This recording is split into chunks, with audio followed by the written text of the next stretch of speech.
Welcome to the Instagram stories for Wednesday, February 18th. I'm your host, Daniel Hill. Before we get into the main news and strategy part of today's episode, exciting news.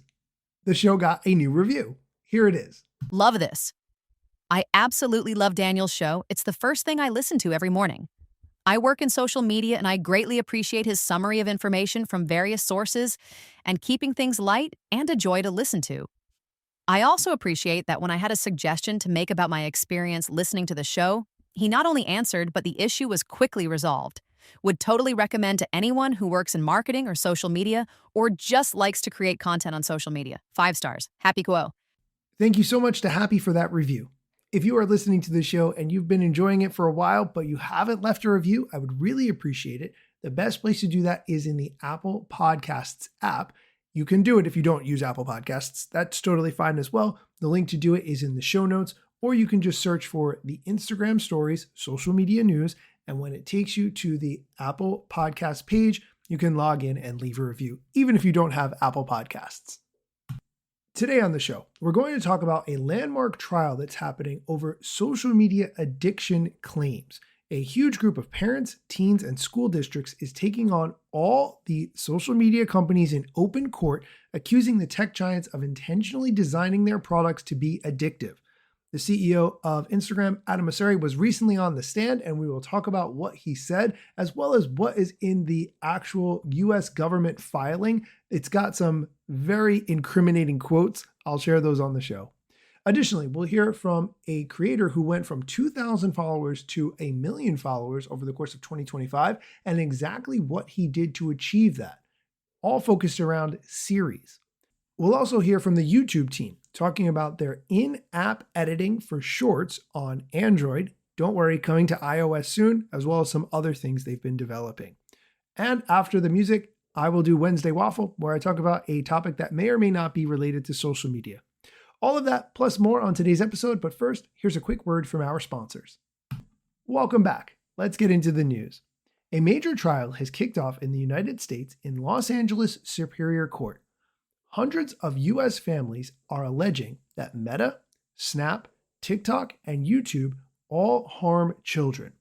The plaintiffs allege that once young people are hooked on these platforms and their algorithms, the young people fall prey to depression, eating disorders, self-harm, and other mental health issues. Approximately 1,600 plaintiffs are included in the proceedings involving more than 350 families and 250 school districts. There is a quote from the founder of the Social Media Victims Law Center. His name is Matthew Bergman, and he said, quote, "The fact that a social media company is going to have to stand trial before a jury is unprecedented," end quote. In the legal filing document, which I will link to in the show notes, there are quotes from internal Meta researchers who explained exactly what they have found from doing their work inside Meta. In this document is a quote from Meta researchers where they say, quote, "IG is a drug. We're basically pushers," end quote. They then go on to say, quote, "Teens are hooked despite how it makes them feel. Instagram is addictive and time spent on platform is having a negative impact on mental health," end quote. So clearly researchers inside Meta know that Instagram is problematic. Further down in this legal document is another quote between two Meta UX researchers who said, quote, "We're basically pushers. We are causing reward deficit disorder because people are binging on IG so much they can't feel reward anymore. Like their reward tolerance is so high.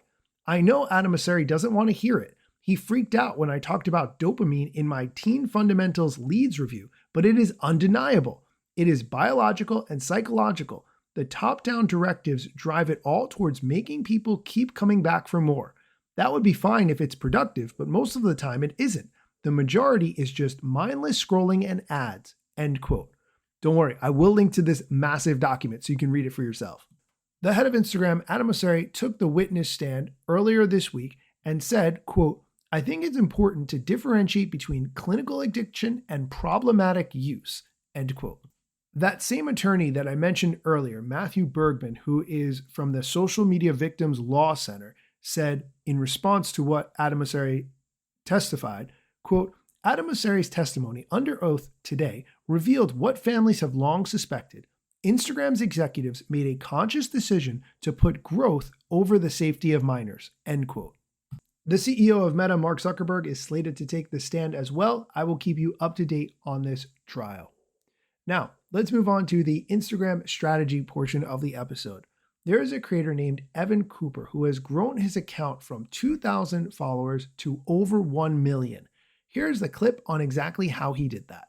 I grew my Instagram account from 2,000 followers to 1 million in a year and a half, and here's how I got there. The first thing I did is I had a lot of good series. I had a Trying New Things series. I had a Traveling Across America series. I've had a Foster Puppy series. Having a captivating series is such a good way to grow your audience. And I would do this by using Instagram's tools. I would actually schedule out my reels so I would be consistent without burning out. Being consistent is infinity more times important than posting at the perfect time. And the second thing I did is I really paid attention to my creator insights. I would see what people were liking, sharing, and commenting the most, and I would really hammer down on that format and do it until it quit working. And the last thing I would say is I stay completely authentic to myself. I've turned down quite a few opportunities as far as financial and just cool experiences in general because it wasn't true to who I am. Being authentic is your superpower. There's nobody in the world that's like you. If you can fully be the person you are offline, online, your audience will be able to tell and they'll be able to resonate with you so much more.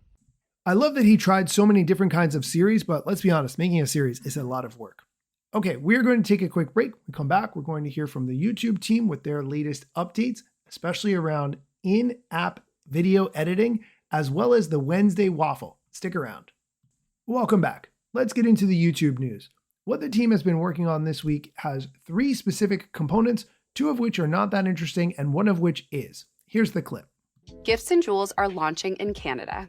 As a refresher, gifts are a fun and interactive way for viewers to express appreciation for creators during vertical live streams.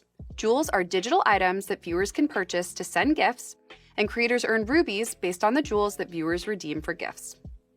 The goal is to create a new way for creators and fans to interact while opening a new monetization stream. We'll leave more information below, but let us know if you have any questions. Moving on. Up until now, on the Studio Mobile content page, Shorts appeared in a list format, in the same style as long-form videos. Now, Shorts will be displayed in a grid format in the same way they appear on the YouTube main app. Creators have the option to switch their view back to list format by pressing the list view icon in the top right corner if they prefer. Let us know if you have any questions. Next, you can now easily edit your individual video clips in context with other elements like audio, video, and visual overlays in your content. You can make precise adjustments and edits to the timing of each clip with zooming and snapping, rearranging or deleting clips to create a rough cut, adding music, time text, and sticker overlays, and previewing your short to help you better tell your story. On Android, you can easily split videos into different segments and slip edit clips based on a fixed time duration to allow for more control during the editing process. The team plans to bring split and slip editing to iOS in the future.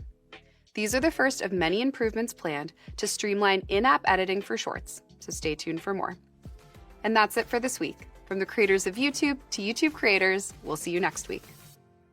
Nice to see YouTube improving their in-app video editing tool. I think it is really important that we have as many good video editing tools as possible, so this way we don't have to pay for extra apps. Okay, that is going to do it for today's social media news and strategy. If you want to hear me talk about a slightly different topic that may or may not be related to social media, something I call the Wednesday Waffle, stick around after the music.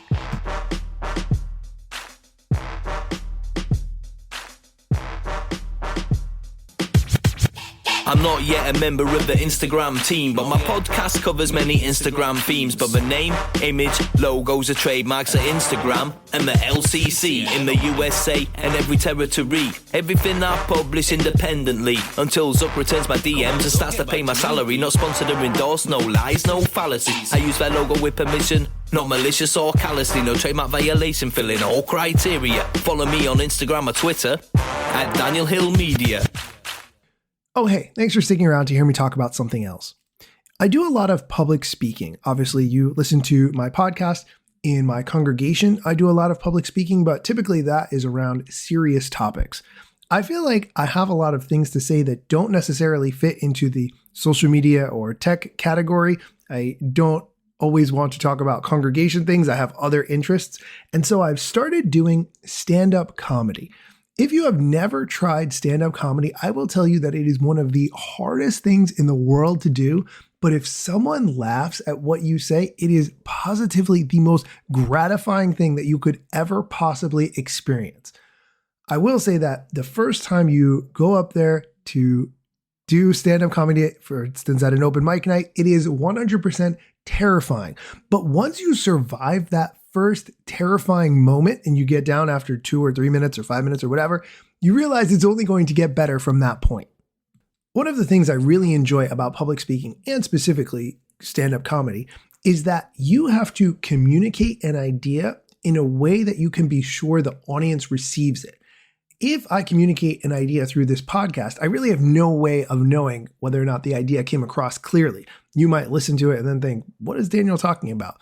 But if we're in person and I'm doing public speaking, I can see based on the facial expressions of the audience and how they react, whether or not they're following what I'm saying. I really know that what I'm saying is coming across if they start laughing. But it's such a different skill in terms of communicating information, like I do in the congregation public speaking, or like I do on this podcast, and making someone laugh. Those are two entirely separate skills. Making someone laugh requires a little bit of communicating information, but more making that information be funny and humorous in a way that appeals to that person. And every single person has a different sense of humor. I never really thought about this too much, but I have a friend who was telling me recently about a skit that he saw on Saturday Night Live. And I told him, I don't really like Saturday Night Live. I'll be honest, I would say 10% of the time I find what they do on Saturday Night Live funny, and the other 90% is just not funny to me, and the skits are too long. And he said, yes, that's by design. And I was so confused that I was like, what do you mean that's by design? And he said, oh, well, say they have 10 skits in a night on SNL. Each one of them is designed for a slightly different kind of sense of humor. So over the course of the whole episode, they will hit on something funny that you will like, but most times it will not hit your sense of humor. And in that moment, I had a mind-blowing realization for why I've never found SNL funny, or why certain people might be into my kind of humor and other people are not. When I do stand-up comedy, though, I love to hear other comics. And when I find someone who has a similar sense of humor to what I find funny, it is the best thing in the world, because I know that I can have a connection with that person based on having the same sense of humor. So I will say, if you are interested in public speaking, if you've ever thought about doing stand-up comedy, write something down that you think is funny. Go out there. It'll be a horrible, terrible, bombing experience, but I promise you it will get better and you will find other people who have the same sense of humor as you. Okay, thank you for listening to me talk about a topic other than social media. If you guys send me a DM, I will send you a clip of me doing some stand-up comedy and you can tell me if you like it or not. If not, totally cool. Thank you so much for listening.